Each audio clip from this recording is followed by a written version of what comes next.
হঠাৎ ভূমিকম্পে কেঁপে উঠল রাজ্যের মাটি। 5.2 মাত্রার ভূমিকম্পে কেঁপে উঠল রাজ্য।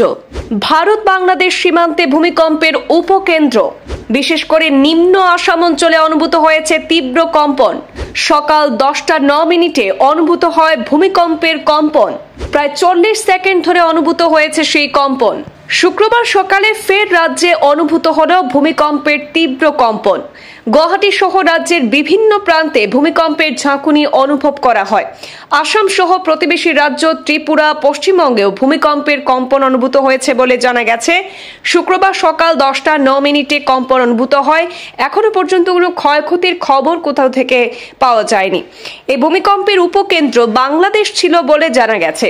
ভারতের জাতীয় ভূমিকম্প বিজ্ঞান কেন্দ্রের প্রাথমিক তথ্য অনুযায়ী এই ভূমিকম্পের মাত্রা ছিল রিক্টার স্কেলে 5.2। আসাম সহ প্রতিবেশী বেশ কয়েকটি রাজ্যে এই কম্পনের ঝাঁকুনি অনুভূত হয়েছে বলে জানা গেছে। আজ গোটা রাজ্য জুড়ে অনুভূত হয়েছে সেই কম্পন। বহুতল থেকে নেমে রাস্তায় নেমে পড়েন বাসিন্দারা। প্রবল আতঙ্ক ছড়িয়েছে শহর থেকে জেলায়।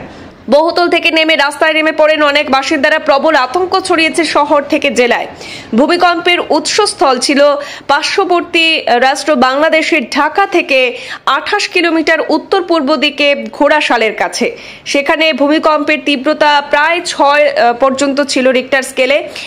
বেশ কয়েক সেকেন্ড তা চলেছে। ঘরের মধ্যে পাখা, চেয়ার, টেবিল দুলতে দেখা গিয়েছে। আতঙ্কে অনেকে বাড়ি থেকে রাস্তায় বেরিয়ে আসেন। তবে এখনো পর্যন্ত কোথাও থেকে ভূমিকম্পের ফলে কোনো ক্ষয়ক্ষতির খবর বা হতাহতের খবর এখনো পর্যন্ত আসেনি। তবে এই ভূমিকম্প বেশ তীব্রভাবে অনুভূত হয়েছে বিভিন্ন রাজ্যের পার্শ্ববর্তী যে সব রাজ্যগুলি রয়েছে, মেঘালয়, ত্রিপুরা এবং পশ্চিমবঙ্গের বিভিন্ন জেলায় সেই কম্পন অনুভূত হয়েছে এবং বেশ আতঙ্ক ছড়িয়ে পড়েছে রাজ্যবাসীর মধ্যে।